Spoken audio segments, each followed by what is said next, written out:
harm just by its very design, and it can't help but cause harm. The agencies are built on money. They are bloated. There are false findings, baseless findings. People can't defend themselves. It does ruin their lives, their careers, their families, extended families. It's creating great harm to this nation, and we need to cut it off. We need to cut it off. We need to stop the funding for these agencies based on transfer payments for child support and foster care. I'm Greg Fisher, candidate for the State Senate, New York District 1, Eastern Long Island. Thank you very much.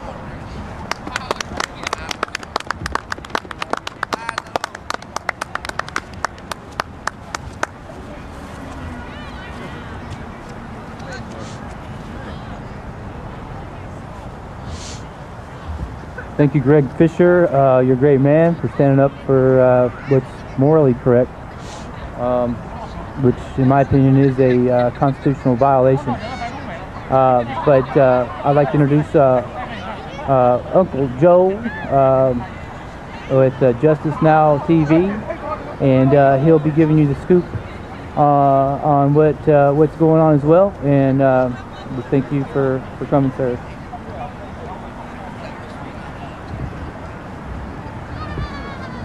Thank you, and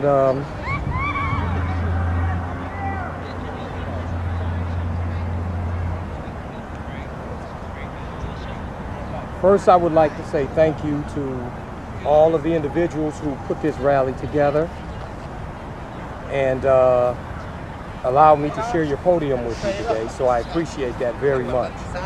And another thing I would like to say is that there is no other place that I would much rather be right now at this moment today than side by side with my brothers and sisters in the struggle to reform our family court systems into a place of fairness, justice, and equality. Now, as I stand here before you today, I have to admit that I stand here with a heavy heart. And that's because I know what have all brought you all here today, because it has compelled me to be here as well. We are here because we have all shared a common experience, which is one of prejudice, bias, alienation, discrimination, deception, and injustice. This horrific thing that we've experienced as American citizens was not done to us by a foreign power, nor was it done to us by being occupants in a foreign land. It wasn't done to us by terrorists bent on causing the pain and suffering of American citizens.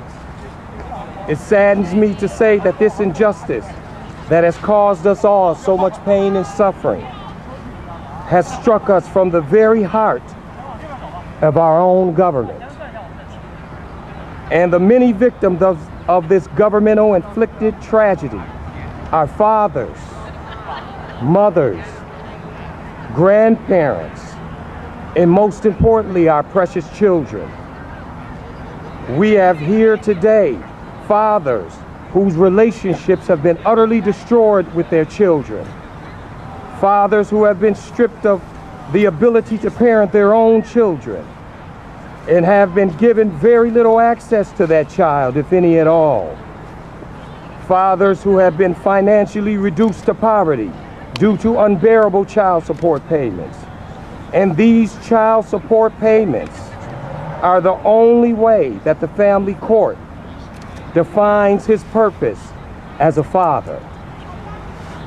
Fathers who are also being forced to pay child support for children who are not even biologically theirs, with the biological proof to prove it, and are not being allowed to litigate their cases.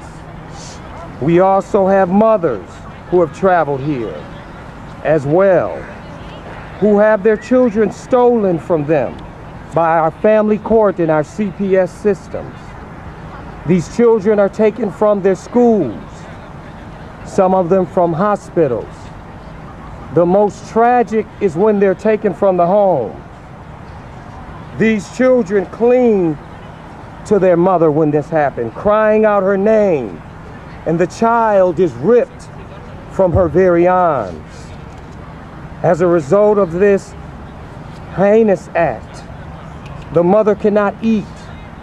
She cannot sleep at night. She cries all the time, constantly worrying about the safety of her child. This heartless act is committed by our CPS system and our family courts, using false allegations against innocent mothers on a daily basis. As a result, we have thousands of mothers who are wondering if they will ever hold in their arms the smiling child that they brought into the world ever again. We have loving parents who are finding themselves alienated from the love of their child by the other parent. And this very family court system is not just condoning this activity, but it is encouraging it. We have grandparents with absolutely no rights at all. Most importantly, the child who has endured all this judicial insanity is left emotionally and psychologically damaged beyond repair. We have all traveled here to this great nation, different in race, sex, age, and our particular walk of life. We have all come here to let Congress know that this injustice must stop, that it shall stop, and it will stop, because we are tired and we are not going to take it anymore. But because of all of our perseverance and hard work, the winds of change are starting to blow across this great land, and a national as well as political consciousness is starting to take place. The eyes of American citizens are being opened to just how unjust and how undemocratic these systems really are.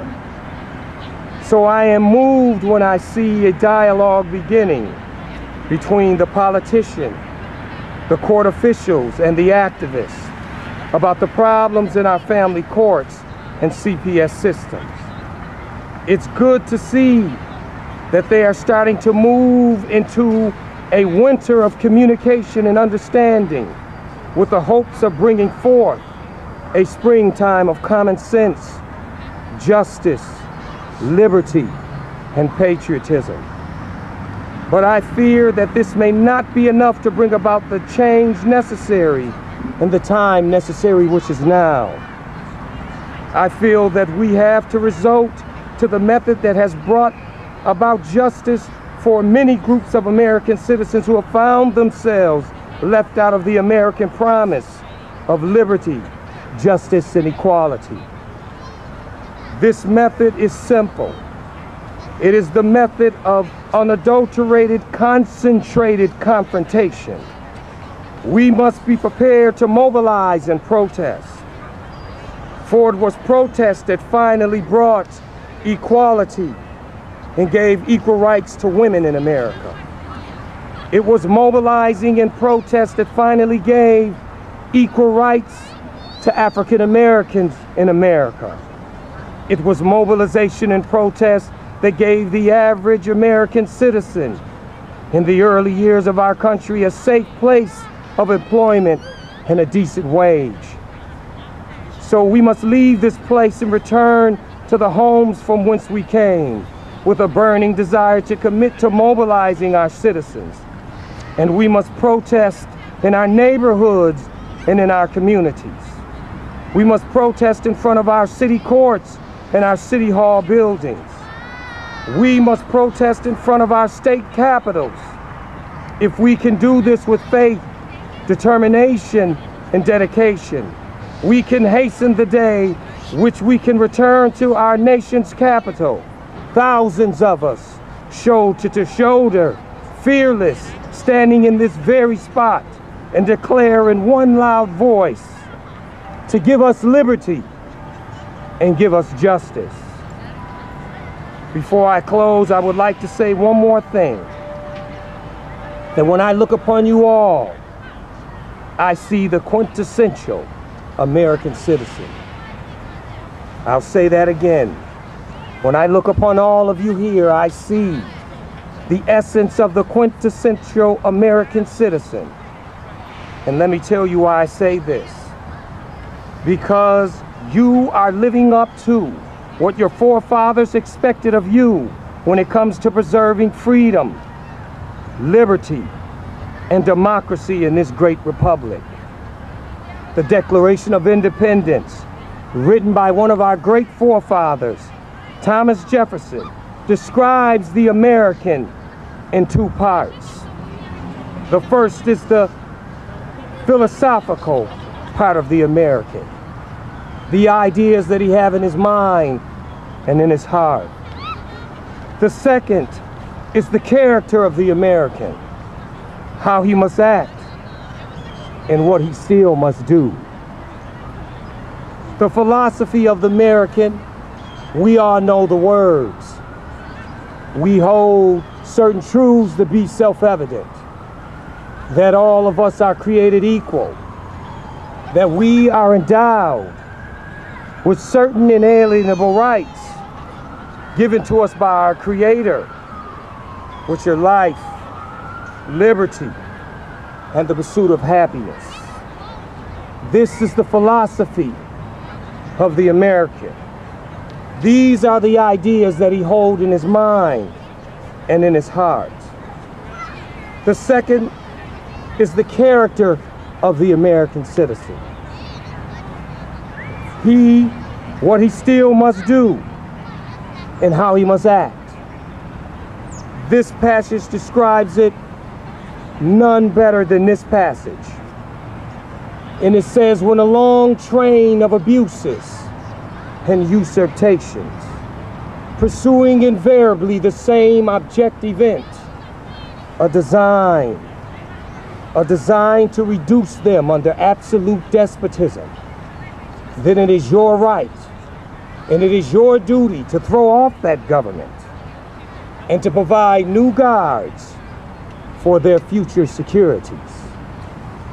That passage describes the character of the American and what it means to me that as an American citizen, when I see a group of my fellow Americans being deprived of life, liberty, the pursuit of happiness, justice, democracy, and equality, then it is my right, it is my duty, my responsibility to become my fellow American's keeper and to assure that he has the same rights and freedoms that I have. You individuals here today, despite what you have endured, you are making sure that these tragedies that have happened to you don't happen to any other American citizens.